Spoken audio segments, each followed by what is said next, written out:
অ্যাডমিশনে main বই এবং হচ্ছে কোশ্চেন ব্যাংক এই দুইটা একে অপরের পরিপূরক। সো তুমি অ্যাডমিশনে মেইন বই এবং কোশ্চেন ব্যাংকে কিভাবে ব্যালেন্স করে পড়তে পারো, একই সাথে মেইন বইটা কেন পড়বা, কিভাবে পড়বা, এবং কোশ্চেন ব্যাংকটা কেন পড়বা এবং কিভাবে পড়বা, ইন ডিটেইলস তোমাদেরকে একটা গাইডলাইন দিচ্ছি। সো ভিডিওটা খুবই হেল্পফুল হবে তোমাদের জন্য এবং আশা করি এইভাবে তুমি পড়াশোনা করলে অ্যাডমিশনে তোমার যে টাইমটা আছে সেটা খুব ইফিশিয়েন্টলি কাজে লাগাতে পারবা। চলো শুরু করি। তো ফার্স্টে আসো মেইন বইটা নিয়ে একটু কথা বলি। সো দেখো মেইন বইটা আসলে আমরা কেন পড়ি, বা একটা স্টুডেন্ট তোমরা আসলে মেইন বইটা কেন পড়ো?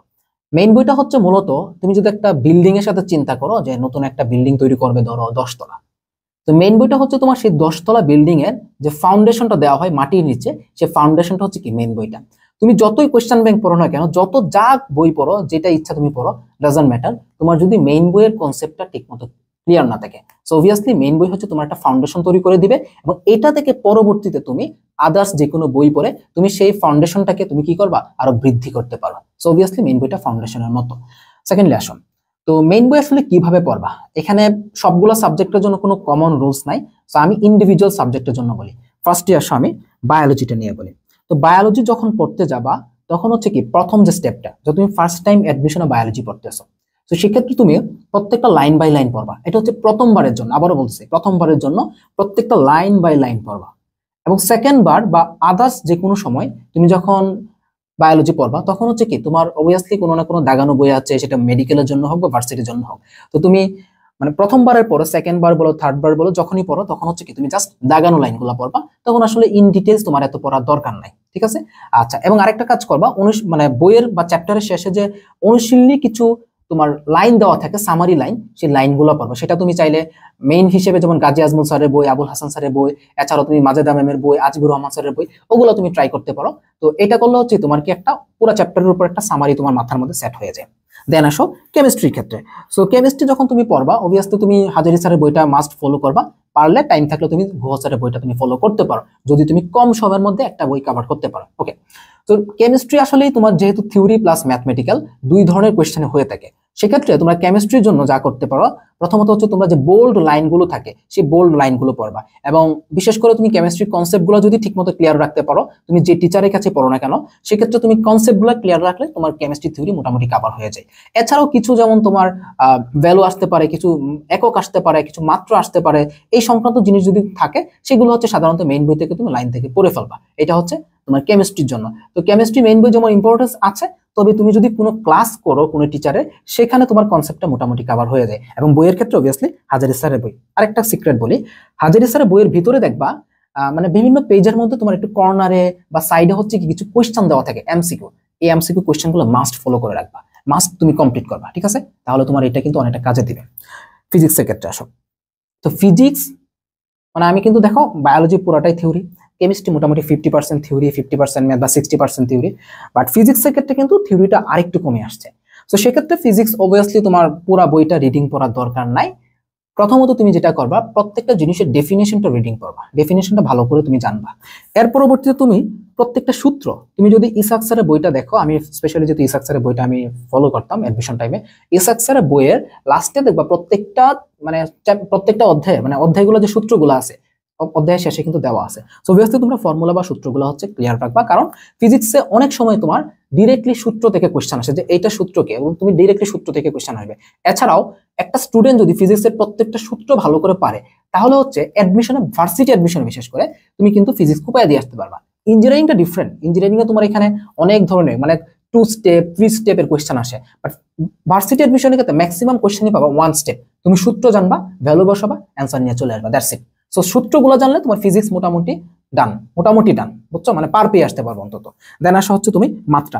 সো ফিজিক্সের থিওরি বলতেই বোঝায় কিন্তু এক হচ্ছে মাত্রা, আরেক হচ্ছে একক। সো প্রত্যেকটা টপিকের মাত্রা এবং একক হচ্ছে তোমরা ভালো করে জেনে রাখবা। এছাড়াও তুমি যদি আরেকটু থিওরির কথা চিন্তা করো, তাহলে হচ্ছে কি তুমি একটু বৈশিষ্ট্য যেগুলো থাকে বিভিন্ন জিনিসের, সেই বৈশিষ্ট্যগুলো তোমরা একটু দেখতে পারো, দেন ফিজিক্স কভার। সো কি পড়বা? ডেফিনেশন, সূত্র, একক, মাত্রা এবং টুকটাক কিছু বৈশিষ্ট্য বা পার্থক্য থাকলে সেগুলো আমরা পড়ে ফেলবো, দ্যাটস ইট। ফিজিক্স আর কিছু লাগবে না। সো আমি মোটামুটি তোমাদেরকে বলতে পারলাম যে মেইন বই কেন পড়বা এবং কোন কোন রাইটারে মেইন বই কিভাবে পড়বা, ডান। দেন আসো আমরা কোশ্চেন ব্যাংক নিয়ে কথা বলি, সেকেন্ড যে আমাদের টপিক।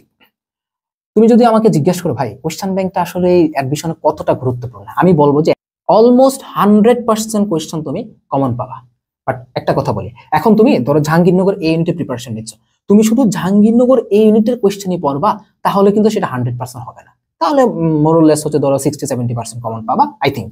বাট তুমি যদি এজ এ স্টুডেন্ট তুমি যদি একটা স্পেসিফিক ভার্সিটিকে টার্গেট না করো, তুমি যদি জাস্ট প্রত্যেকটা টাইপের কোয়েশ্চেন সলভ করো প্রত্যেকটা চ্যাপ্টারের জন্য, তাহলে তুমি 100% কোয়েশ্চেন কমন পাবা। এখানে হুবহু কমনের কথা আমি কখনো বলবো না, বাট তুমি দেখবা value change but same type, মানে একটু ডিফারেন্ট, বাট হয়তো বা হুবহু কোয়েশ্চেন অনেক পাবা কোয়েশ্চেন ব্যাংক থেকে, তোমার টাইপ ভিত্তিক অনেক পাবা, জাস্ট ভ্যালু চেঞ্জ এরকম অনেক পাবা। সো এগুলো অহরহ কোয়েশ্চেন তুমি পাবা। সো কোয়েশ্চেন ব্যাংক মানে তোমার অলমোস্ট 100% কমন, ঠিক আছে, তুমি যদি পুরো কোয়েশ্চেন ব্যাংকটা ভালো করে পড়তে পারো। এইটা গেল।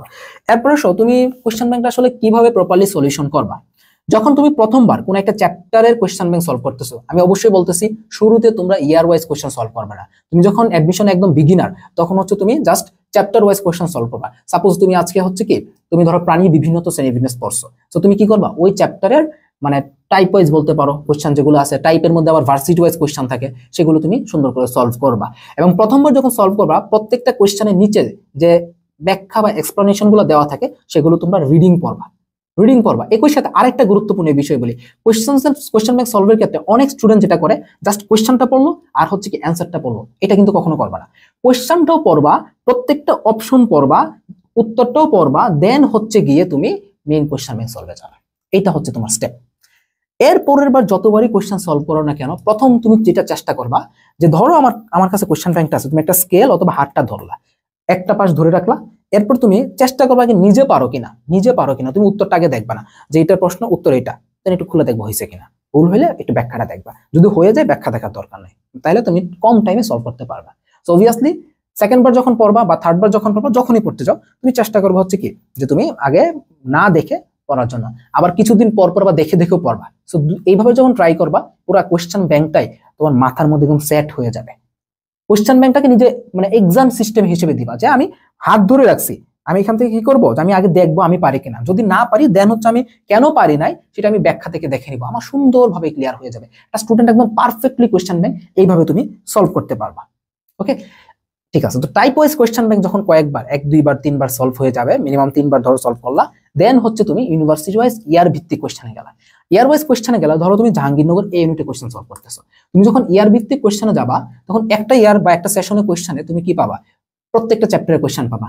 তখন মানে কি, আগে তুমি করতে কি একটা চ্যাপ্টারের একটা টাইপের কোয়েশ্চেন সলভ, এখন তুমি একটা সাবজেক্টের পুরোটা সলভ তুমি করতেছো। ধরো তুমি ফিজিক্স পুরোটা সলভ করবা এই ইউনিটে, মানে 22-23 সেশনের কোয়েশ্চেন সলভ করতেছো, যতগুলো কোয়েশ্চেন আসছে সবগুলো তুমি সলভ করলা।